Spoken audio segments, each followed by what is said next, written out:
As-tu déjà assisté à une communication faite par une personne très intelligente, une personne pétrie d'expérience et une personne avec plein de références, vraiment très respectée. Mais lorsqu'elle a commencé à présenter, lorsque tu regardes dans la salle, d'autres sont sur leur téléphone, d'autres sont en train de bâiller et une bonne partie de l'audience est en train de dormir.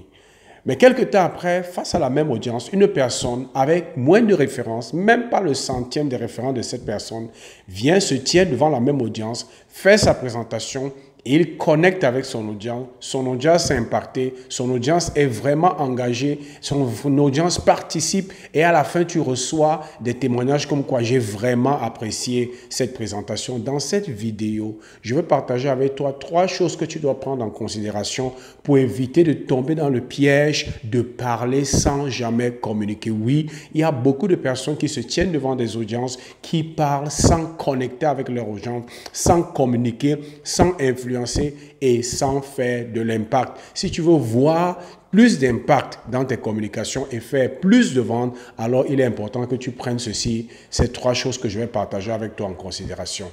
J'ai eu l'occasion de connaître un grand frère qui était allé dans une école de théologie et qui est revenu barré de diplômes, plein de connaissances. Et j'aimais trop vraiment rester avec lui parce qu'il m'apprenait de nouvelles choses sur le plan de la théologie, sur le plan de la connaissance des Saintes Écritures. Il m'apprenait vraiment de très belles choses. Il me communiquait des livres que je lisais et j'apprenais vraiment de très belles choses. Mais quelque chose se passait, c'est que toutes les fois que cette personne se tenait devant l'audience ou à l'église, devant la communauté et parlait, la majeure partie de la salle était soit en train de bâiller, soit en train de dormir. C'était tellement visible que une fois, des gens sont venus me dire que vraiment, on va dire à ton ami là, nous on n'aime pas quand, nous on ne comprend rien à ce qu'il dit. Vraiment, quand lui, il enseigne ou quand lui fait sa présentation, nous, on a seulement envie de dormir. Pourtant, moi, je comprenais de quoi il parlait. Mais dans l'audience, c'était le sommeil total. Les gens étaient en train de dormir, d'autres étaient en train de bâiller. Mais face à la même audience, d'autres personnes qui n'étaient pas allées à l'école de théologie comme lui, qui n'avaient pas la même connaissance scripturaire comme lui, qui n'avaient pas la même connaissance théologique que lui, venaient face à la même audience, communiquer et l'audience était connectée. L'audience était impactée. Il y avait vraiment de l'impact. Et à la fin, les gens étaient vraiment touchés, vraiment impactés, vraiment avaient reçu de la valeur de cette présentation. Beaucoup d'entre nous, surtout des personnes très intelligentes, des personnes pleines de références, tombent dans ce genre de piège. Et je veux te dire ceci.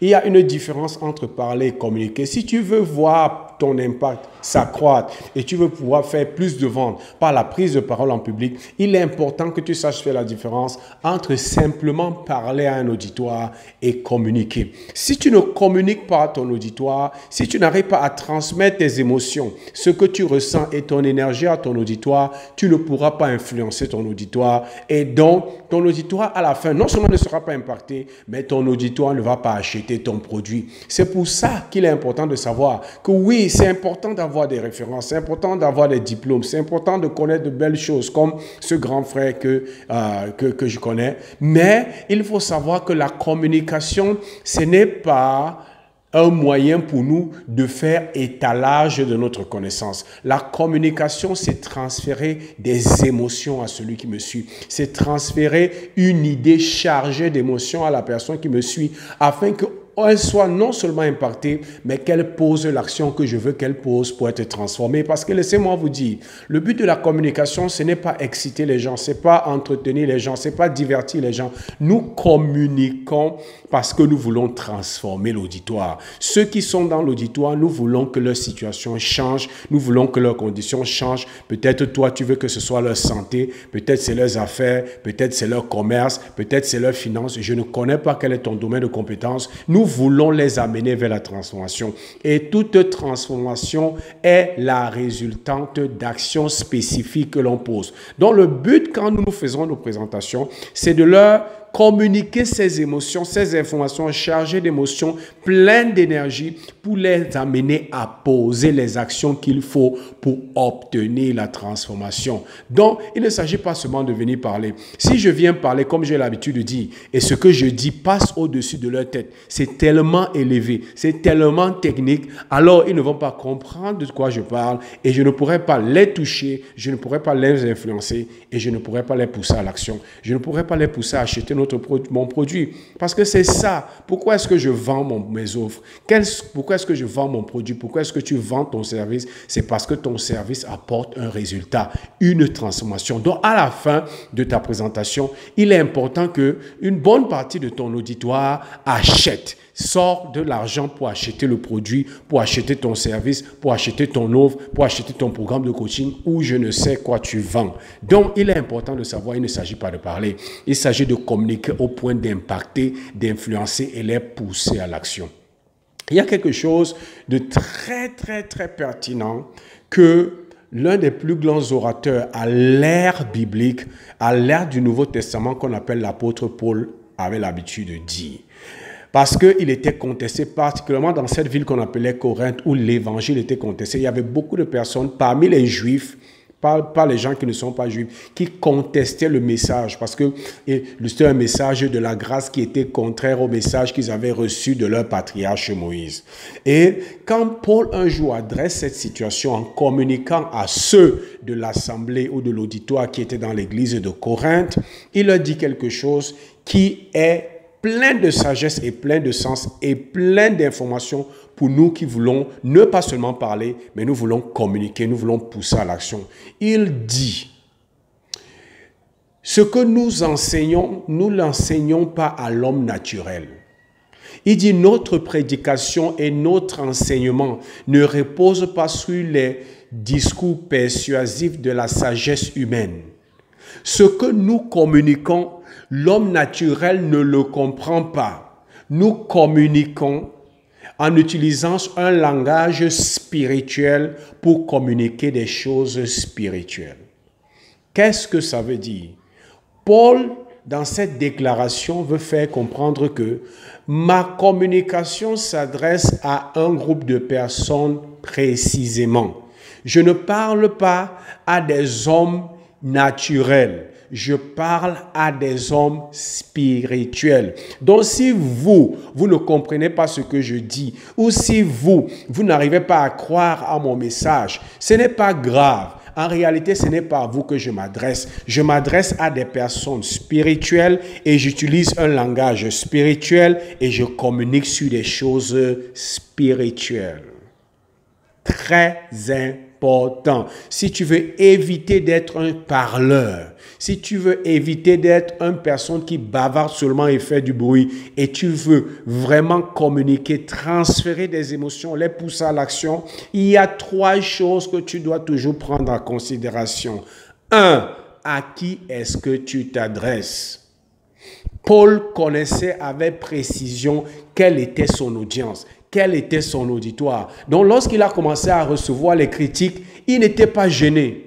Parce qu'il savait d'où venaient les critiques. Les critiques venaient des personnes auxquelles il ne s'adressait pas. Il dit, mon discours ne repose pas, ma prédication, mon enseignement ne repose pas sur les discours persuasifs de la sagesse humaine. Je ne m'adresse pas à des hommes qui s'occupent de la vie naturelle. Je m'adresse à des hommes qui sont intéressés par les choses spirituelles, qui sont attachés aux choses spirituelles. Et je leur communique en utilisant un langage spirituel. Donc, si vous ne comprenez pas, c'est pas grave. Ce n'est pas à vous que je m'adresse.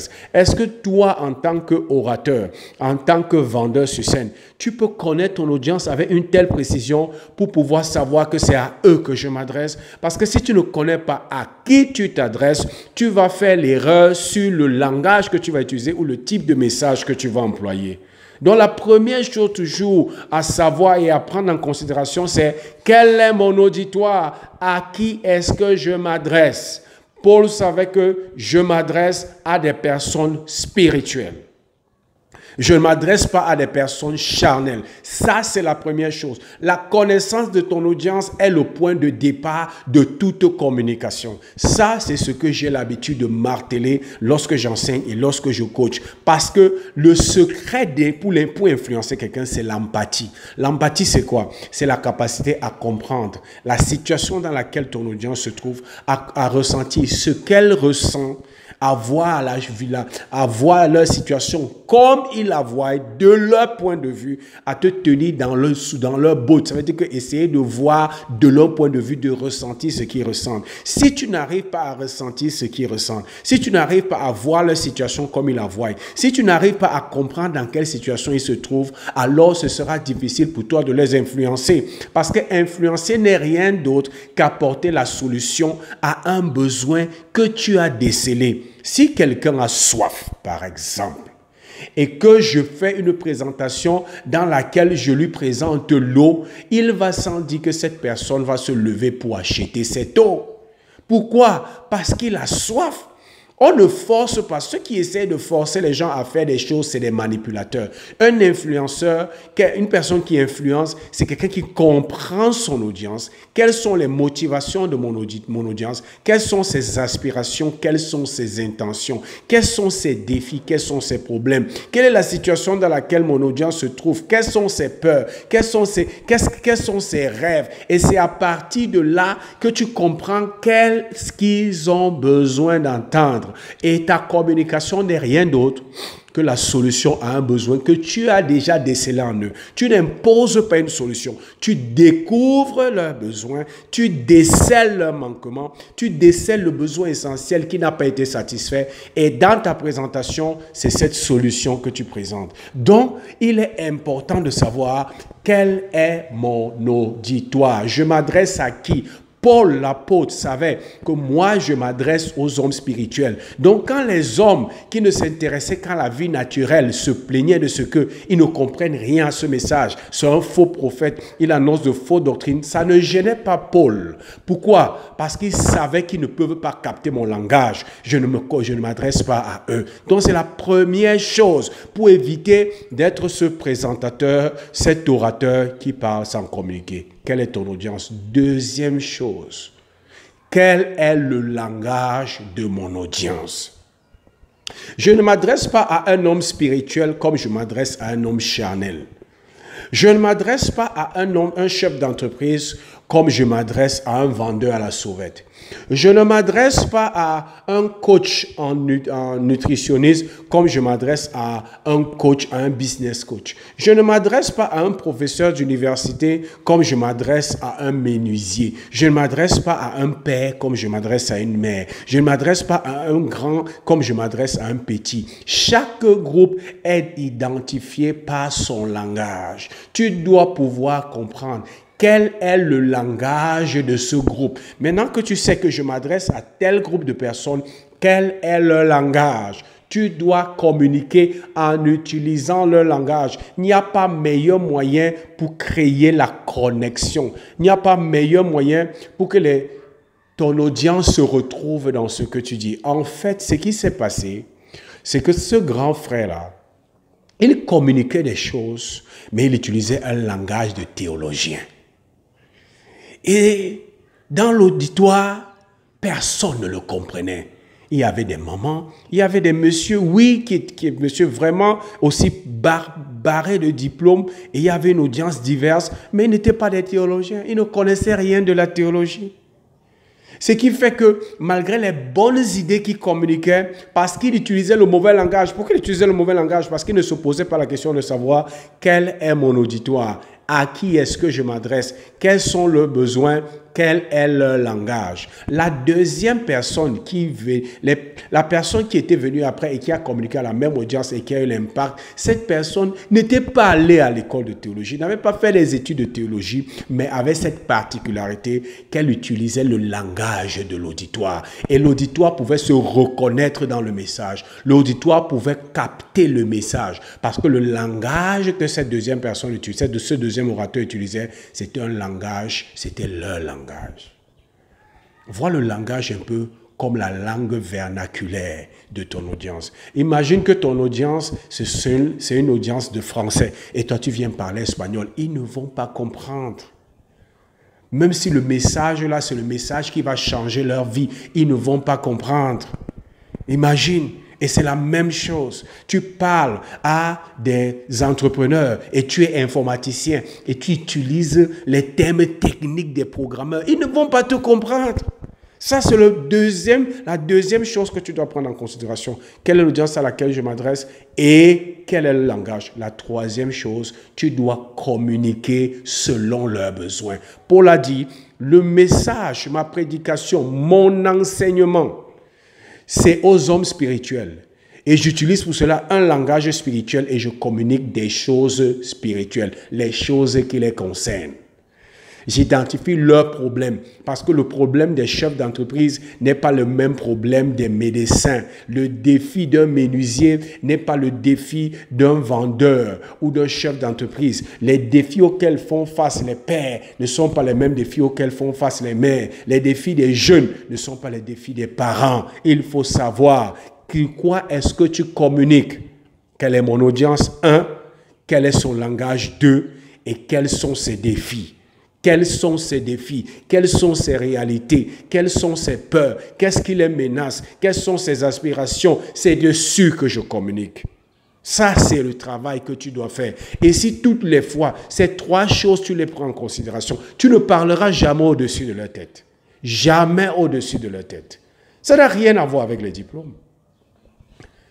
Lorsque tu viens pour communiquer devant un enfant, il n'a rien à faire avec tes diplômes. Si tu parles à ton niveau intellectuel, l'enfant ne va pas comprendre. Et beaucoup de communicateurs le font en face de leur auditoire. Ils utilisent un langage qu'ils ne comprennent pas. Parce que pour beaucoup d'entre nous, la façon qu'on nous a appris à communiquer, on nous a appris que la communication, c'est faire l'étalage de sa connaissance. Non, communiquer, c'est servir. Et pour servir, je dois connaître qui je sers. Lorsque je m'en vais, tu vas dans un restaurant, quand le servant, la servante vient, ou celui qui doit servir vient, la première chose qu'il te demande, c'est qu'est-ce que tu désires? Il ne t'impose pas un menu. C'est toi qui lui dis ce que tu désires et il t'apporte ce que tu désires. Et communiquer en tant qu'orateur, ce n'est pas faire l'étalage de ma connaissance, montrer que je suis intelligent et je maîtrise le sujet. Beaucoup de personnes n'arrivent pas à communiquer, parlent juste, parce que pour eux, le moment de communiquer, ce moment d'expression orale, pour eux, c'est un moment d'étaler combien ils maîtrisent le sujet. Et ces personnes-là, ne font pas, ne communiquent pas et ne vendent pas. Ils n'influencent pas. Les gens sur ce moment les disent, waouh, il est intelligent. Et ça s'arrête là. Et même quand on vient le saluer à la fin, on dit vraiment, tu maîtrises ton sujet. Vous savez, j'ai passé ce temps, j'ai passé ce niveau où les gens venaient m'apprécier parce que j'ai maîtrisé le sujet. Beaucoup de gens qu'on vient féliciter parce que quelqu'un te dit, tu as bien articulé, vraiment, c'était vraiment très intelligent. La majorité de ces personnes ne vendent rien. Ceux qui vendent, c'est ceux qui arrivent à toucher le cœur de leur audience. Pourquoi? Parce qu'ils ont compris à qui ils s'adressent, ils ont compris le langage de cette audience et ils ont compris quels sont les défis, quelles sont les réalités de cette audience. Et c'est en fonction de ça qu'ils ont décidé quel message présenter. Si tu le fais, ton message ne passera plus jamais au-dessus. C'est ça que je voulais partager avec toi. Et en passant, tu es entrepreneur, tu vends en présentant devant un groupe de personnes, ça peut être 5, 10, où tu veux développer ton business et booster tes ventes en commençant à parler en public ou à parler devant un groupe de personnes, où tu veux développer cette capacité, tu veux devenir un excellent vendeur sur scène parce que tu sais que ça a la capacité de quintupler ou de multiplier par 10 tes ventes parce qu'au lieu de vendre 1 à 1, tu te tiens devant une audience de 10, 15, 20, 30 personnes. Tu veux développer cette capacité pour pouvoir accroître tes ventes, pour pouvoir accroître ton impact. Ou tu es simplement ministre de culte. Tu veux développer tes capacités de communicateur. Je peux t'aider. Si tu veux vraiment travailler avec moi, tu vas dans la barre de description, tu cliques sur le lien, tu nous contactes. Nous allons discuter avec toi pour voir si tes désirs, tes aspirations cadrent avec nos valeurs. Et s'il y a matching, alors je travaillerai avec toi et je vais t'aider à devenir un communicateur d'impact et un communicateur qui fait du profit, qui vend, parce que ça fera toute la différence. J'espère que tu as obtenu de la valeur de cette vidéo. C'était Zoé du Cameroun. Je te souhaite le succès.